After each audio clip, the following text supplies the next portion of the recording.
How's it going, guys? Arto here, and today I'm bringing you a video on what to do when every single lane is pushed. This is a question that a lot of players ask me, especially in the lower elo brackets, because they think that ganking is the only thing that you can do. No, guys, you need to be able to understand what you can do on the map instead of just straight up ganking. Because remember, ganking is just not other than just farming and then look at your lane, see if there's an opportunity of anything that you can do. And these opportunities are going to be based on HP, they're going to be based on escapes, they're going to be based on summoners, they're going to be based on how strong, right? So the main thing is that when every single lane is pushed, you technically don't, right? You don't have a good gank. Let's just say, for example, in this scenario, there's no laner in the top lane, there's no laner in the mid lane, and then there's a Soraka bot lane. So that prompts the question, what do I do in these type of scenarios? Well, obviously, the first things that you need to be able to see is, one, if you've already farmed. Like, if you want to do the safest thing that you can do is basically farm. So, all right, I've already farmed, I've full cleared my jungle, there's no camps that I have, all right? So step number 2, when all your laners are pushed or there's nothing going on, you can, one, set up vision. You can set up vision around the enemy jungle so that you can see where he goes, and then maybe even counter gank him if he's the stronger champion, or you could even invade him if you're the weaker champion, because if everybody's pushed, they can actually help you. If they don't, unlucky, but then that is something that is supposed to be happening, and then it doesn't happen, then it's going to happen the farther you climb, because priority becomes something that is going to be very important for the higher elos. If not, obviously, you can go for objectives, right? Neutral objectives like heralds and dragons, right? Let's just say, for example, that the last time you saw Lee Sin was topside and you've already cleared and everybody's pushed. Well, might as well go ahead and do dragon. It's free. Might as well do herald. It's completely free. So you can actually set up vision. You can go for the neutral objective.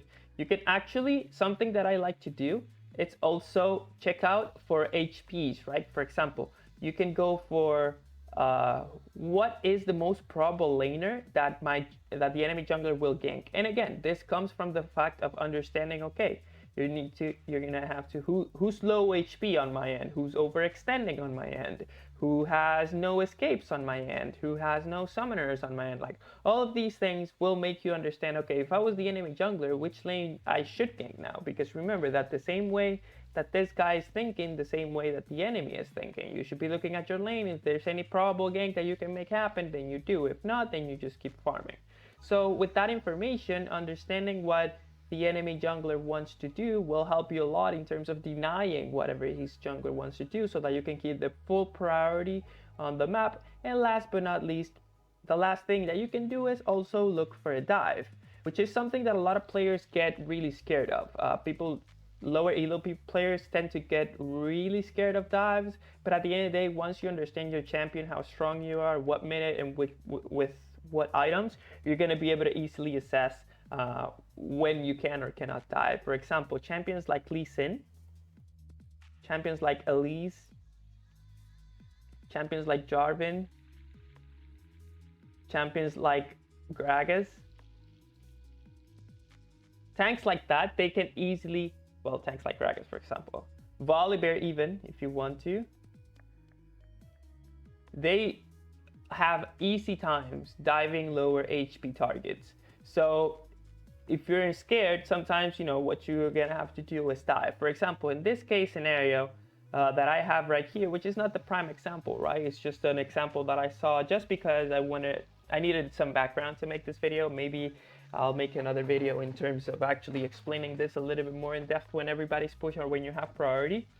Is the fact that, for example, I am level 9, this guy's level 6, my Ahri is super weak because we just killed the mid laner. So high chances that one, Warwick is rotating down bottom lane so that he might die, and then I'm gonna be able to kill this guy, so it's still gonna be a 1-for-1. Obviously, it's not usually worth it to go mid laner for support, but at the end of the day, it's a decision that I've already made in this game. So it's not that I'm gonna be full on basically not doing anything, because there's nothing going on over here, there's nothing going on over here. Everybody's at base, everybody is either pushed or pushed back without anyone in lane.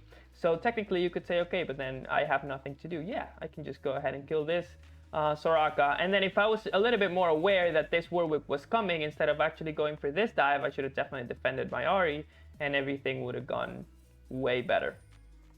So yeah, that was the video that I wanted to make, just to see if there's anyone that needs this form of information, because I've seen a lot of players ask themselves what to do when every lane is pushed. So yeah, if you enjoyed this content, please like and subscribe, and help me sharing this video to whoever you think will need this information and will help them get better at the game. So yeah, as always, stay healthy, drink lots of water, and have fun on the rift, guys. See you in the next video.